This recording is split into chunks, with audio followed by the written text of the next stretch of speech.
Hello, this is Cassidy Pitts with Tea Time News, bringing you the tea today on all that is happening in Maryton. Thank you, Cassidy. I am Nora Kelleher, and I would like to begin today's segment with the entry of the handsome and very wealthy, if I do say so myself, Mr. Bingley into Maryton. A kind gentleman of good repute, Mr. Bingley lives currently at Netherfield with his sisters, Miss Caroline Bingley and Miss Louisa Hurst, as well as Mr. Hurst. Now, Gabby, why is this so important for the social scene? With all the eligible ladies in Maryton vying for his hand, the first ball at Lucas Lodge caused quite a buzz. Anyone with any status worth mentioning was there, and all the girls' mothers were desperately hoping that their daughter would be the one to get his hand. After all, it is a truth universally acknowledged that a single man in possession of a good fortune must be in want of a Take a wife. sneak peek into the ball at Lucas Lodge, bringing you live to our reporters on site. As you can see, Mr. Bingley seems quite taken with the lovely Jane Bennet. We tip our hats to you, madame. Marriage prospects are looking wonderful for Miss Jane Bennet. But alas, a new figure has also entered the scene. Rich, handsome Mr. Darcy of Derbyshire also attended, but unfortunately his pride is insurmountable. A disagreeable sort, Mr. Darcy would not condescend to speak to almost anyone, and even cruelly remarked upon the appearance of Miss Elizabeth Bennet as not handsome enough to tempt me. Poor lady. And now on to the next headline. Mr. Bingley invited Jane Bennet to Netherfield. A good sign for her prospects. However, Mrs. Bennet, ever the schemer, sent Jane without a carriage. She thought she had better go on horseback because it seemed likely to rain and then she must stay all night. Miss Jane Bennet promptly became ill and had to stay at Netherfield. Elizabeth came the next morning to check in and ended up staying the week with her ill sister. The female Bingleys put up quite a stink in their arrival, remarking on Elizabeth's appearance after walking, claiming that she looked almost wild, and laughed at the expense of the Bennets' vulgar relations. However, Jane became better and the two returned to Longbourn in high spirits, even Elizabeth, despite Mr. Darcy's presence. In fact, Darcy seemed to have warmed up a bit, going as far to comment on the brightness of Miss Elizabeth Bennet's eyes. We can only wonder what he means to convey by that. After all, the eyes are the window to the soul. The good mood did not last. The odious Mr. Collins, next in line to inherit Longbourn, came to the manor. He was grave and stately, and his manners were very formal, to a point where he was cloying and self-important. Overall, the Bennet sisters were not fond of him, and the only ones who seemed to be were Mrs. Bennet and Mrs. Phillips, who saw his complimentary nature as forgiving of his other faults. Mr. Collins also planned to ask Miss Elizabeth Bennet's hand in marriage, and we can only guess how that may turn out. On your mention of Mr. Phillips, though, we also met a stranger in Maryton, Mr. Wickham. A kind army gentleman, Elizabeth Bennet seemed interested in him, but Mr. Darcy and Mr. Wickham were at odds. After the late Mr. Darcy passed, this Mr. Darcy deprived Mr. Wickham, the godson, of anything in the will due to envying his father's affections for Wickham. The scandal! While Mr. Collins was at Longbourn, the big event of the season also came. The Bingleys had a ball at Netherfield, and while Mr. Bingley and Miss Jane Bennet appeared to be still quite taken with each other, there was some contention surrounding Miss Elizabeth Bennet. She danced the first two dances with Mr. Collins, then with Mr. Darcy, surprisingly. Mr. Wickham was not in attendance, much to Miss Elizabeth Bennet's dismay. And that's not all that happened. The Bennets put on quite a display, with Mrs. Bennet speaking of her desire for marriage between Mr. Bingley and Miss Jane Bennet in front of Mr. Darcy, and Miss Mary Bennet's humiliating display of her lack of musical talent. Miss Bingley narrowed in on this and continues to vie for the affections of Mr. Darcy by remarking upon Elizabeth Bennet's faults and family. This just in. After Miss Elizabeth Bennet denied Mr. Collins' proposal, he proposed to Miss Lucas, and they are set to marry. The Bingleys and Mr. Darcy also left town for the rest of the season, leaving the Bennets with no prospects for the eldest daughters and Mrs. Bennet in deep despair. How will the Bennets find suitable marriage candidates for their eldest daughters? Will they end up relying on the mercy of Mr. Collins after their parents' death? Stay tuned to find out, and we now enter our minor news segment. Hello, I'm Megan Brown, and just like half of the Victorian marriages, this is related news. Hello. Welcome to our first segment today. Today we have Mrs. Bennet.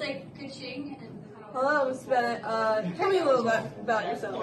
I have 5 wonderful daughters who are basically up for sale in the marriage department, so if you're a single man, please take them from me. I don't want them anymore. Yes. Would you like to tell us a little more about your daughters and their personality? Well, I won't talk about Elizabeth because she refuses to marry the man who I set up for her, so Kitty doesn't shut up ever.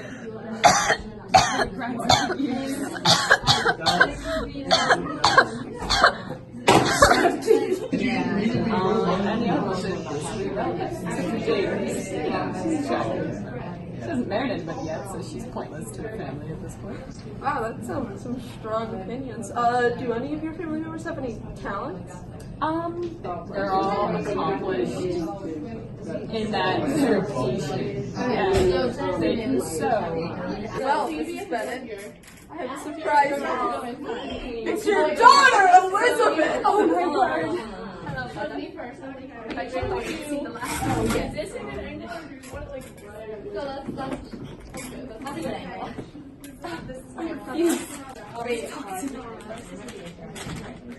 Mrs. Bennett, you need to listen to her. Mrs. Bennett. It would make better television if you spoke to her. Mom, never. Mrs. Bennett! I always hear you like Jane better than me. Because she's hotter. Alright. Well, Mr. Darcy thinks my eyes are beautiful. That's the tea, sis. I do have respect for one of my daughters, the prettiest and best singer in Longbourn, Mary. Hi, I'm Mary and I'm ready to be your next American Idol. God save our gracious King.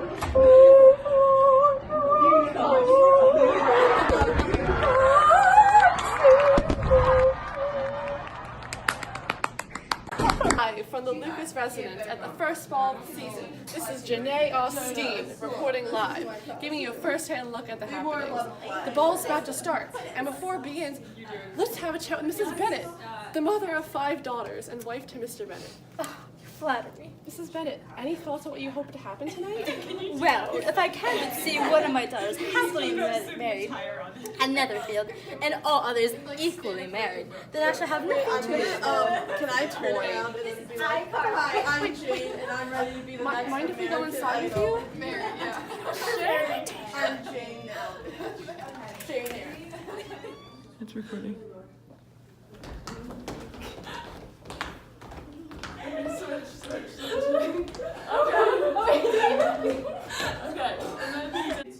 As to Miss Bennett, he could not Oh, conceive what an a angel good-looking, wonder gentlemanly-like man, with a pleasant countenance and also easy, a unaffected big one manners. away. Mr. Bingley, any thoughts Is on how this evident ball's by this. going? Oh, I never want That he this ball to intends end. No more. I've made myself acquainted with all the principal people in the In room, addition, we can and see have danced barometric pressure every dance with every in that there are girl. pressures I on could keep Lizzie to dancing marry a wealthy all man. night long. And we can start to If see now, the if you formation excuse of me, an I must go anomaly, dance which is with a the departure from oldest normal, Bennett daughter, different the most from the handsome average, of the by bunch. saying no to Mr. Collins. He seems Now, so additionally, lively we and can see a drought unreserved. going on What between amiable Charlotte and qualities he possesses. When your best friend Hold on. marries a guy, Who's that he's you talking to marry over him. there? That's Disappointment not a Bennett arises. daughter. Their Let's go friendship have a will look. suffer. Now also, we see an occluding front, which is what happens. Let's see if we can hear what they're saying. That man looks like his friend, a fine, tall person with handsome features and a noble man. He looks too proud, though. Come, Darcy, I must have you dance. I hate to see you standing here by yourself in this stupid manner. You would much better dance. You are dancing with the only handsome girl in this room. Misery. Oh, she's the most beautiful creature I've ever beheld. But there is one of her sisters sitting just down behind us.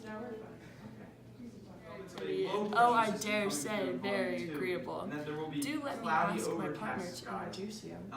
Quick. Elizabeth, you look like you're not full of contempt. But what is your predicament? Can you believe that one guy? The second he stepped in the room, everyone was like, oh my god, and declared he was much more handsomer than Mr. Bingley. But they were wrong. He is trash. What do you mean he is trash? Why did your first impression of him change that quickly? Well, his manners gave a disgust which turned the side of his popularity, because he was proud above his company and above being pleased. To put it simply, he is the proudest, most disagreeable man in the world, and everybody hopes that he never comes here again. The purpose of this ball is to find a suitor. Do you think you'll find one here tonight? With Mr. Darcy, perhaps? No, no, no! I can assure you that Lizzie does not lose much by suiting his fancy, for he is a most disagreeable, horrid man, not at all worth pleasing. I quite detest the man. Security! Sir, may I see your invitation? Oh. We need to run. Let's go to our investigative reporter with a first-hand look at Mr. Darcy.